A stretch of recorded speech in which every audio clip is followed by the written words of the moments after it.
After waking from the 4-year collective nightmare that was the Trump administration, only to realize that not actually that much has changed, we now have the space to reflect and look back on the unprecedented 4 years of Trump. But today, instead of Stormy Daniels sex scandals and Russian ruckuses, we're talking about foreign policy. Yay! Trust me, it'll be fun. Also, did you know that studies suggest the average dutiful future sub is politically enlightened to the point of genius? Could be you. Generally, when talking about foreign policy history, we speak of presidents and their strategies or their ideologies, often called doctrines. So the Bush Doctrine can be defined by aggressive preemptive action. The Obama Doctrine is generally seen as the beginning of smart power and leading from behind. But what actually is the Trump Doctrine? Well, that's simple, you say on the other side of the screen.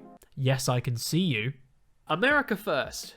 That's what the Trump Doctrine is. Yeah, it's America first. That's the slogan he always says when he talks about foreign policy. The Trump Doctrine is simply the idea of America first. You know, you answered my question. I bet you feel really smart. You're feeling all big about yourself. Well done. That's great. But have you considered that you're a big, dumb baby and know nothing about foreign policy? That's why I'm here. Go on, tell me what America first is. Can you do it? Can you tell me what it is? You can't, because you're stupid. And you know what? I'll do it for you. So in this video, I will go over a few common definitions of America first and the Trump Doctrine, and then present my own answer, which is undeniably correct and smart. There's a surprising amount of debate on what Trump's foreign policy was, and what America first actually means. And there are a good few reasons for this. You know, for example, the often inconsistent or contradictory actions of Trump, or as one commentator pointed out, the frequent conceptual incoherence, poor attention to policy detail, and almost impressively dysfunctional White House, resulting in a foreign policy that is very difficult to comprehend or discern.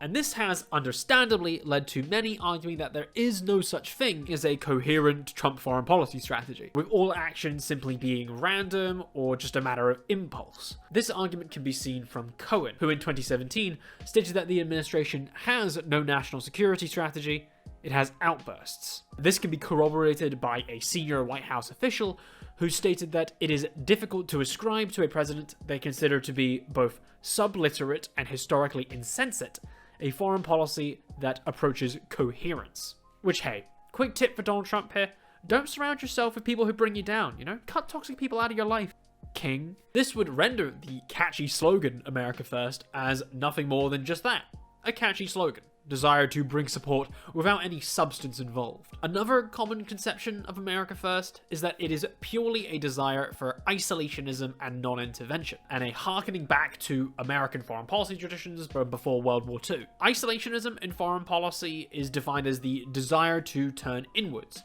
and reduce economic and/or political involvement with the wider world. As argued by Luffman, Trump's populist vision has presented the most significant internal challenge to the post-Cold War Washington consensus on liberal hegemony to date. And there is evidence for this both in rhetoric and in action.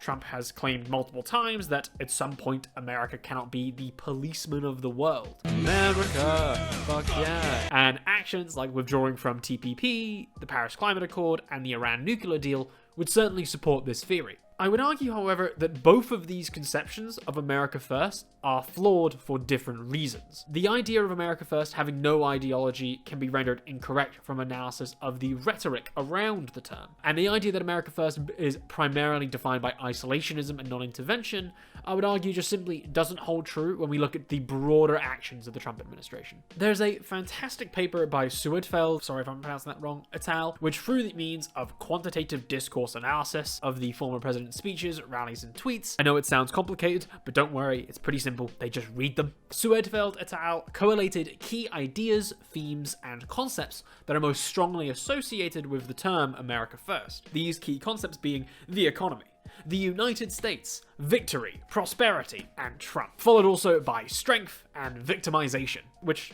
all of this is basically what you find when you scroll down a MAGA Facebook wall. The findings of Suedfeld et al. Directly go against the idea that America First is not a coherent foreign policy strategy from Cohen earlier, with Suedfeld et al. Arguing that Trump's worldview does not result in monolithic disdain, thoughtlessness, or inexplicable perspectives towards other countries. There are clear ideological concepts that consistently go along with America First, And there is some thought process behind it, and some perspective of which America sits in relation to other countries. And I'll try and discern this a little bit later on. As for Trump's foreign policy being isolationist and non-interventionist, whilst there are isolated cases of this, such as his language of turning inwards and withdrawing from several international agreements, there are many areas where he rather contradictorily does the exact opposite of isolationist action. For example, despite Trump's vocal opposition toward nation building, Trump did not preclude seeking to shape choices from exerting a maximum pressure on Iran and Venezuela,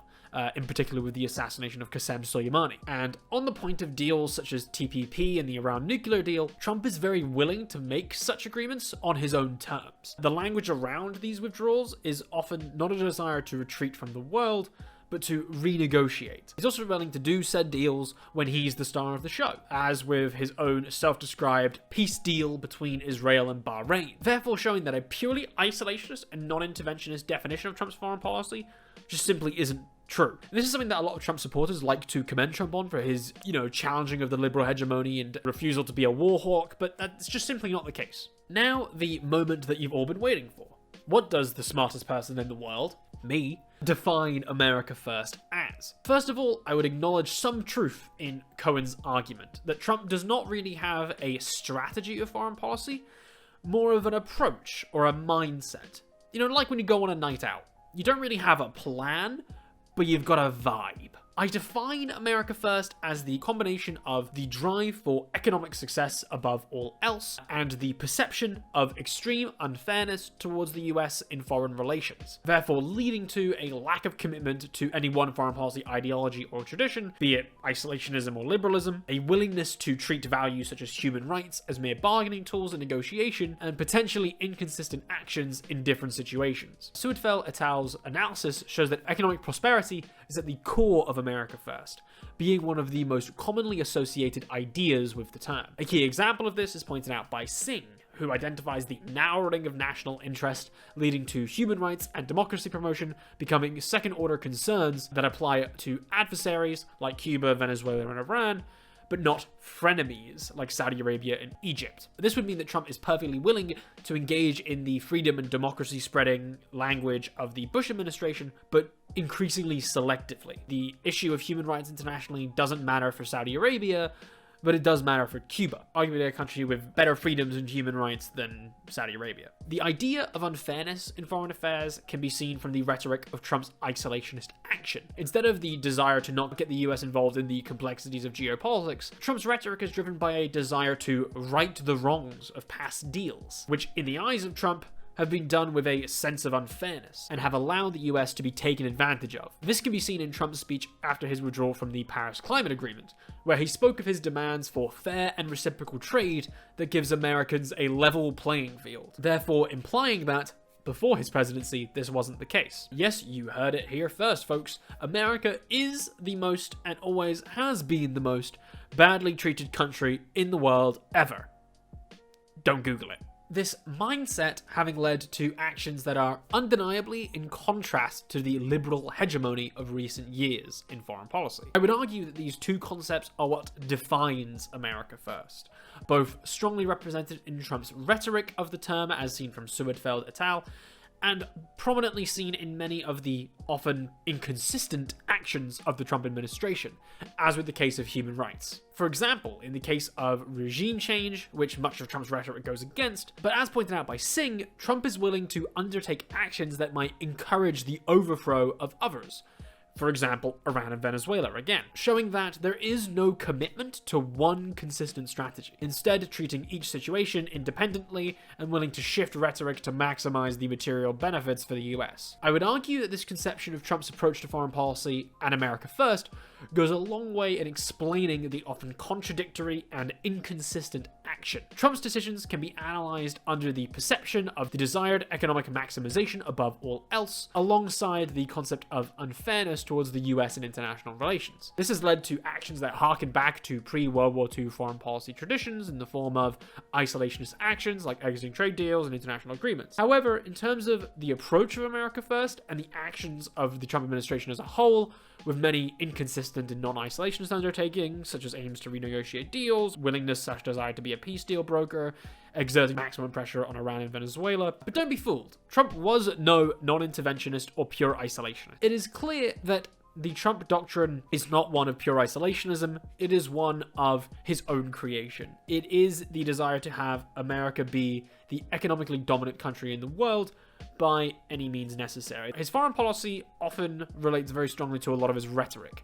The contradictory and fascistic idea of the enemy being weak in comparison to the US and simultaneously being able to take advantage of the US. And this mindset is what can help understand a lot of the actions taken under America First and from the Trump Doctrine. So yeah, I would define America First as two key ideas: the drive for economic maximization above all else, and the belief that other countries in whatever form, be it immigration or trade deals, are taking advantage of the US. And there needs to be a rectifying force to change this. This has been my attempt to define America First and the Trump Doctrine.